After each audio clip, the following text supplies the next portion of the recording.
Olá a todos, eu sou Jaciel Júnior. Muito bom estar aqui com vocês mais uma vez. É uma honra falar com você.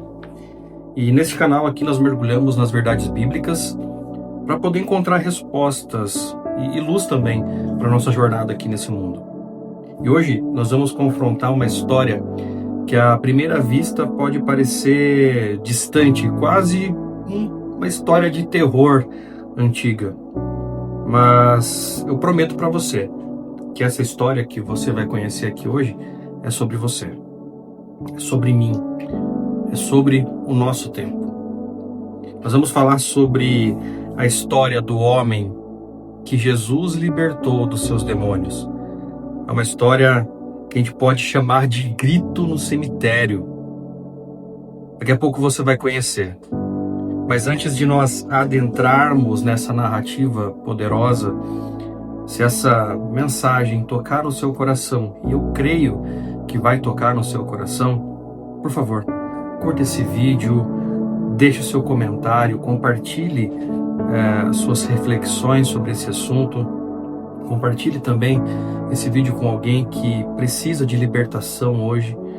E se você ainda não é inscrito, principalmente se inscreva aqui no canal e ative o sininho de notificação para que você possa não perder nenhum dos nossos próximos vídeos. Mas vamos lá. Eu quero que você venha comigo hoje para as margens do Mar da Galileia, em uma região chamada Gadara. Jesus e seus discípulos acabaram de atravessar o lago. E o que eles encontraram lá é um cenário de desespero absoluto. Vamos ler juntos Marcos. Se você tiver com sua Bíblia, pegue sua Bíblia. Vamos ler juntos Marcos, o segundo livro do Novo Testamento. Marcos, capítulo 5, versos 1 a 5. Provavelmente você já conhece essa história, mas vamos lá. Marcos, capítulo 5, versos de 1 a 5, diz assim: Jesus e os discípulos chegaram à outra margem do mar, a terra dos Gerazenos. Ao desembarcar, logo um homem possuído de espírito imundo veio dos túmulos ao encontro de Jesus. Esse homem vivia nos túmulos e ninguém podia prendê-lo, nem mesmo com correntes. Porque tendo sido muitas vezes presos com correntes e cadeias, as cadeias foram quebradas por ele e as correntes foram despedaçadas, e ninguém conseguia dominá-lo. Andava sempre de noite e de dia, gritando por entre os túmulos e pelos montes e ferindo-se com pedras. Nesse texto, nós vemos aqui a radiografia de um homem cativo. Primeiro, segundo o texto, ele morava nos sepulcros. E o que é sepulcro? É um lugar de morte, de solidão, de fim. Ninguém conseguia prender aquele homem. Ele era muito mais forte do que qualquer tentativa humana de controle. Ele era muito mais forte. Ele se feria com pedras, porque essa dor física para ele era uma válvula de escape para aquela dor interior que ele sentia, aquela dor insuportável. E ele clamava. Por isso que eu falei lá no começo, um grito no cemitério, porque ele clamava entre aqueles túmulos. Ele tinha um grito desesperado, pedindo por ajuda, mas também misturado com a raiva e com a loucura que ele tinha ali naquela condição.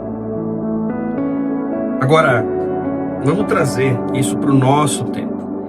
Traga essa imagem desse homem para o nosso tempo. Talvez, obviamente, você não mora em um cemitério físico. Mas quantos de nós moramos em sepulcros da alma?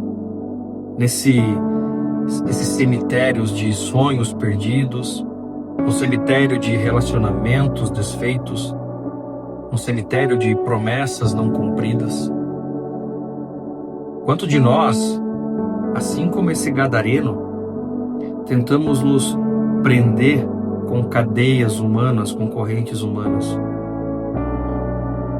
Quantas vezes você já buscou por terapia, por autoajuda, por novos hábitos, mudando seus hábitos? E não me entenda mal, dependendo do que você está buscando, essas coisas têm seu valor, sim. Mas quantas vezes elas já se mostraram insuficientes? Quantas vezes as cadeias da nossa própria força são quebradas pelo poder avassalador dos vícios, da ansiedade, da depressão, dos traumas do passado, ou então desses padrões de pensamentos destrutivos?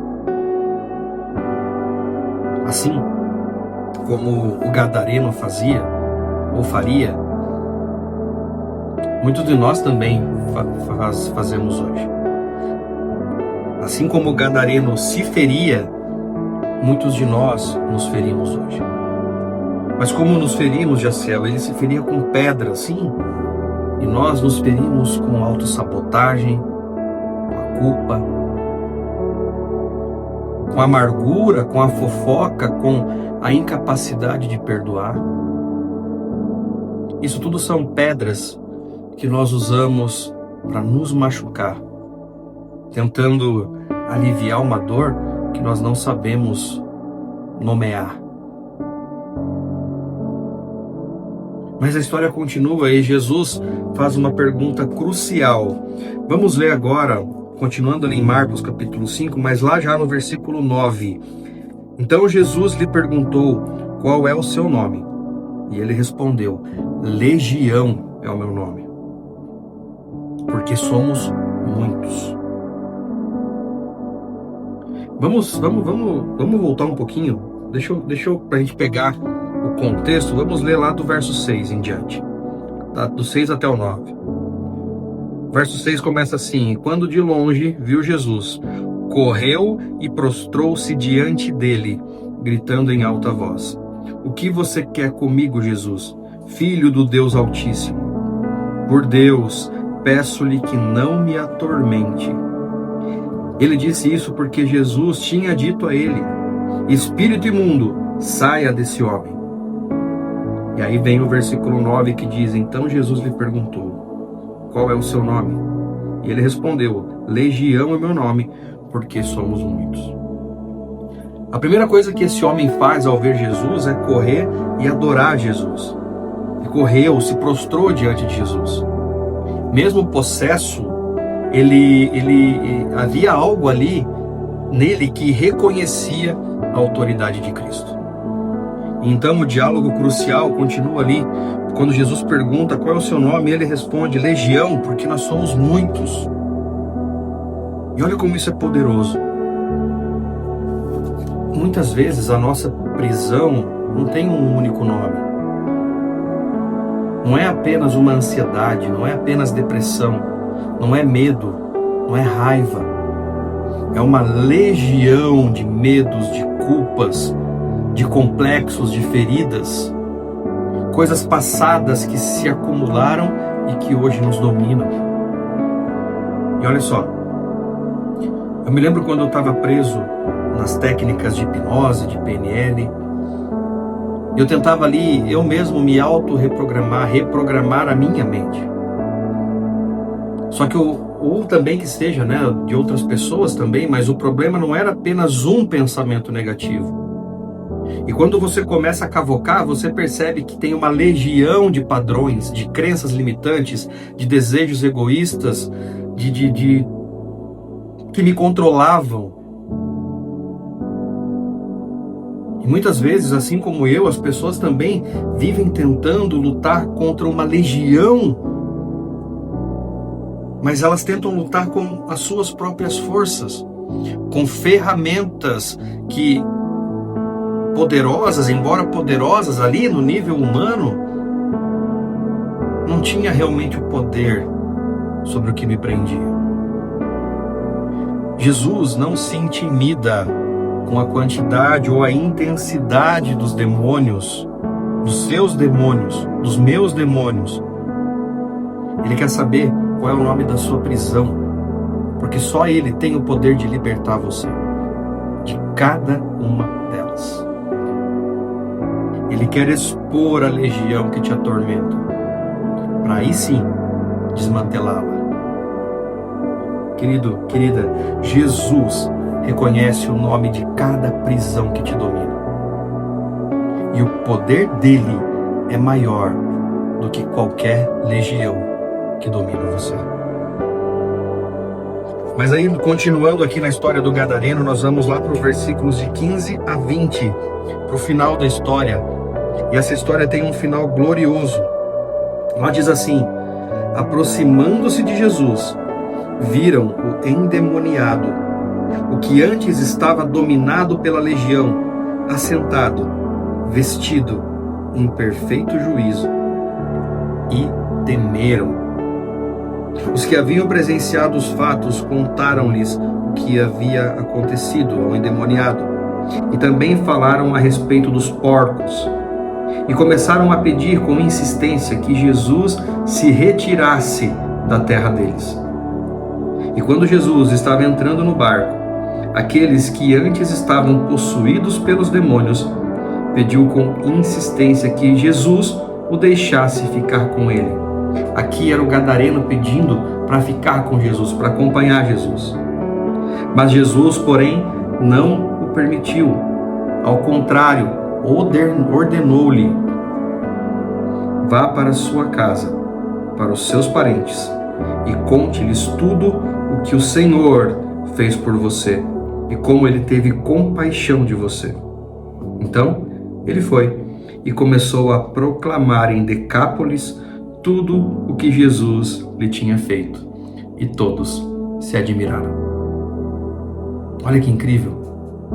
Quando as pessoas vieram, elas não viram mais aquele louco lá do cemitério, gritando no cemitério, não. As pessoas viram, passaram a ver um homem sentado, vestido, e como diz ali, em perfeito juízo. Que transformação! Daquela agitação para paz, daquela nudez para dignidade e daquela loucura para sanidade. O mais interessante é que ele pede aqui para seguir Jesus, ele queria seguir Jesus. Mas Deus tinha outro plano para ele, Jesus tinha outro plano para ele. Ali diz, né, vá para sua casa, para os seus parentes e conte-lhes tudo. Anuncie para eles o que o Senhor fez por você, o que Deus fez por você. Conta para eles como Deus teve compaixão, como o Senhor teve compaixão de você. Queridos, a libertação de Jesus não é para você guardar para você. A libertação é o testemunho que o mundo precisa ouvir. A sua libertação é o testemunho que o mundo precisa ouvir. Voltando ao assunto lá da PNL e da hipnose, aquele vídeo não foi fácil de fazer. Jesus me libertou, Deus me libertou. E aquele testemunho era o que o mundo precisava ouvir. Talvez enquanto você ouvia essa história, talvez você tenha se visto em algum ponto dela. Talvez você esteja vivendo num cemitério de alguma prisão. Talvez você esteja se ferindo com pedras invisíveis.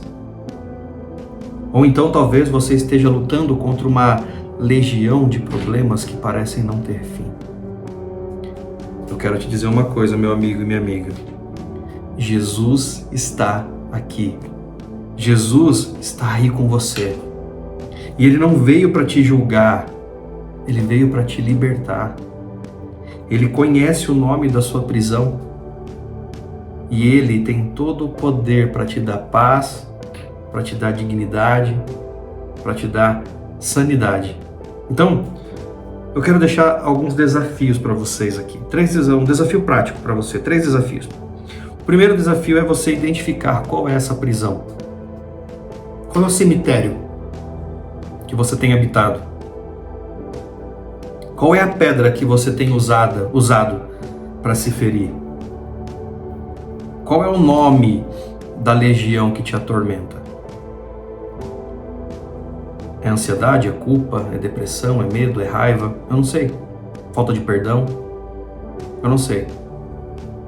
Mas seja honesto com você mesmo. Mas principalmente, seja honesto com Deus, porque Ele sabe.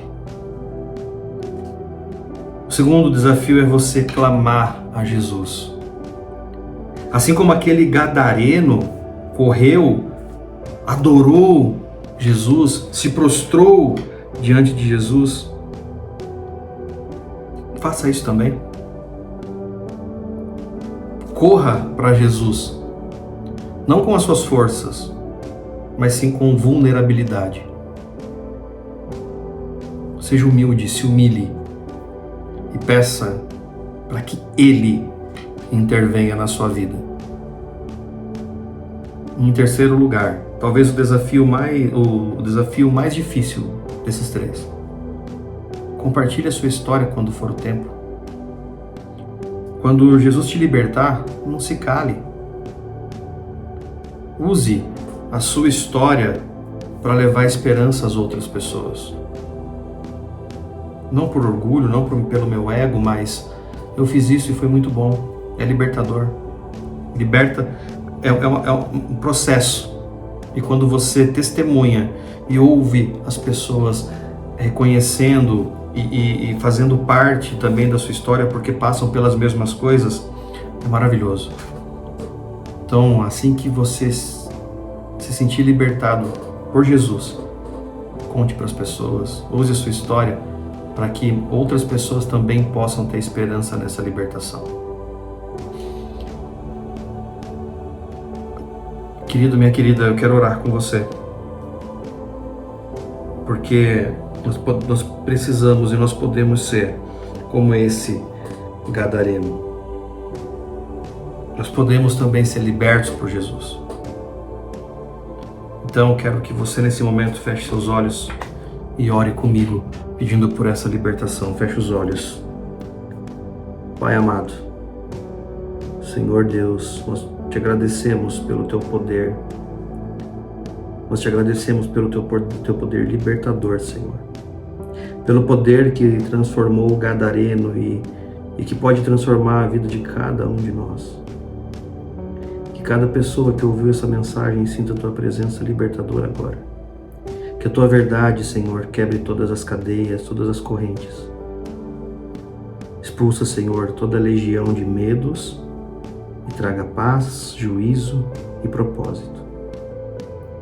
Nós te pedimos tudo isso não porque somos merecedores, Senhor, mas em nome do seu Filho amado Jesus. Amém. Se essa mensagem te trouxe libertação ou então esperança, eu te convido a aprofundar essa jornada.